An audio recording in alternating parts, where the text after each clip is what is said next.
What's up, film freaks? No, that's not what I'm supposed to say.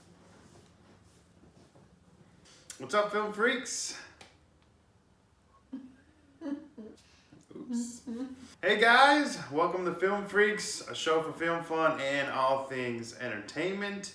I'm Avi Flores, and today I am getting back into the Maze. Well, not really. We're getting back into the Maze franchise and talking about this Death Cure movie. One that I've been looking forward to.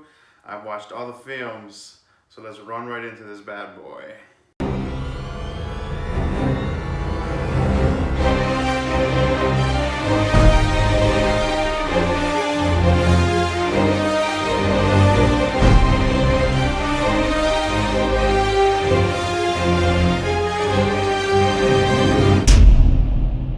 Okay, so the Maze Runner, the Death Cure. It is the Maze Runner, right? Maze Runner, the Death Cure, yeah. Maze Runner, the Death Cure, or the Death Cure, really. Uh, just dropped this weekend, and I went to go check it out because, like I said, I've been following the franchise, so I wanted to see how they were going to bring this thing to a close, and I was very delighted with what I got.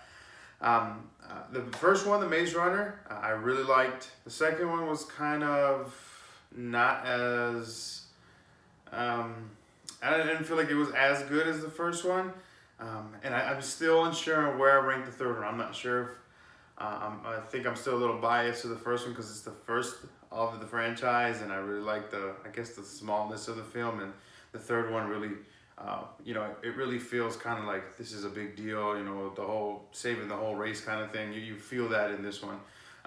So maybe with some time I'll be able to gauge it a little bit better. But I really enjoyed what they gave us. Thomas is back. Him and Newt, they're trying to find Mino. That it kind of picks up right where the second one left off. They're trying to rescue him. They kind of gave a gauge as it has been a few months when they're talking with Teresa later on in the film. So there's been some time, not too much.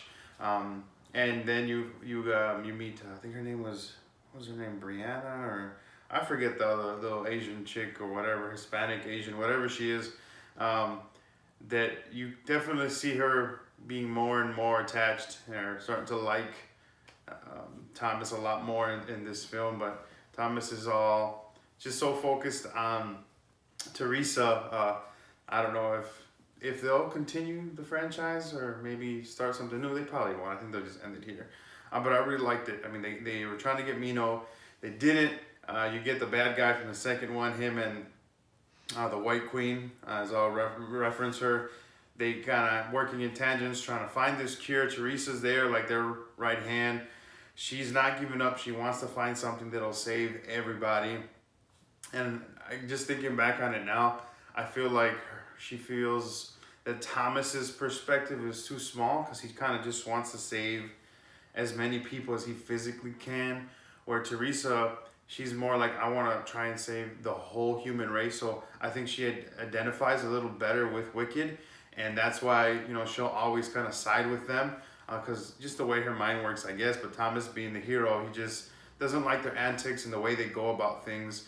And it makes for such a lovable character with him. Because I love his passion and his drive. And, trying to save Mino and trying to save this group of kids that he's with. And, he just doesn't like being tested on, and I side with him. I get the whole trying to save the human race, but if you're taking innocent lives and just not giving people a choice, it doesn't sit well with me personally. But I get the both sides of them and why they think the way they do, and this attraction and love that they have for each other, but like their moral code both is just on opposite ends.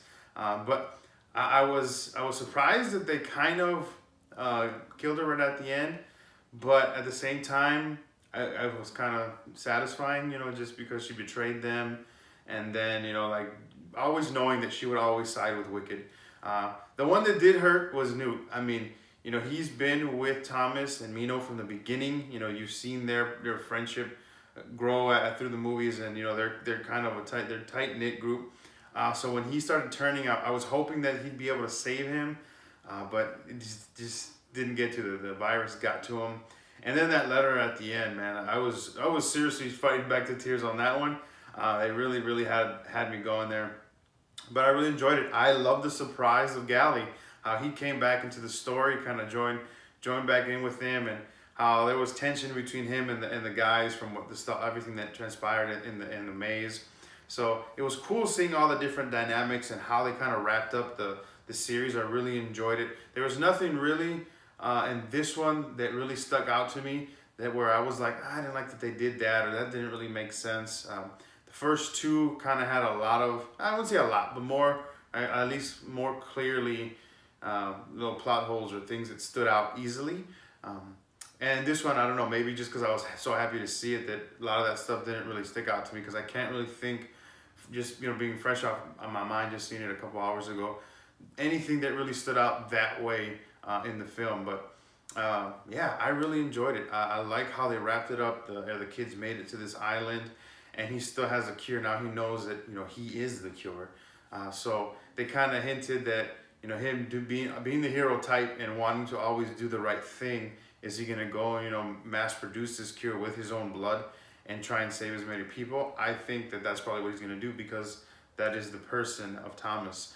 So yeah, I enjoyed it. I really like this franchise. Like I said in my flashback episode of The Maze Runner, I've enjoyed it. I really like it. For me, it's still Hunger Games, and then Maze Runner right after that. The Revenant, completely different movie. The Divergent series to me is definitely the weakest. So I think there's other kind of like young adult fiction out there that they made into movies, kind of like the Twilight series, but those are more like romance-y type things. These are more like action adventure. So yeah, I enjoyed it. I give it, I wouldn't even know how to rate this thing. I guess visuals wise, nothing was like over the top amazing, but I think it was good, so I'd give that a 3. Performances, I really enjoyed. I like Thomas, I like Mino, I like Newt. I like all these folks. I think they did a little bit better than just good, so I'll give them a 4. And then the story, I like the wrapping up of it, and yeah, nothing really kind of hindered it, that I can think of fresh off my mind, so I'm gonna give that a solid 3 as well. It being a really solid film, I really enjoyed it. I mean, if you guys love this young adult fiction, I recommend it. I give it a solid 10 out of 15. It was a good movie. Go check it out if you're into this kind of genre. If not, if you don't have nothing else to do and you just want to check out a film, I think it's worth it. So those are my thoughts. Let me know what you guys thought about this amazing close to a franchise. Good way for it to go out. I liked it. Thanks, guys. Peace. All right, guys. Thanks for watching our episode. Yeah, if you liked our video, go ahead and give us a thumbs up. And if you didn't, you can double click on the thumbs down. Otherwise, don't forget to subscribe, comment, share, and like. Right on. And check us out on our other social media outlets at Instagram and Twitter. And please tweet us at FF Media News. Or you can engage with us through our email at ffmedianews@gmail.com. All right. Thanks, guys.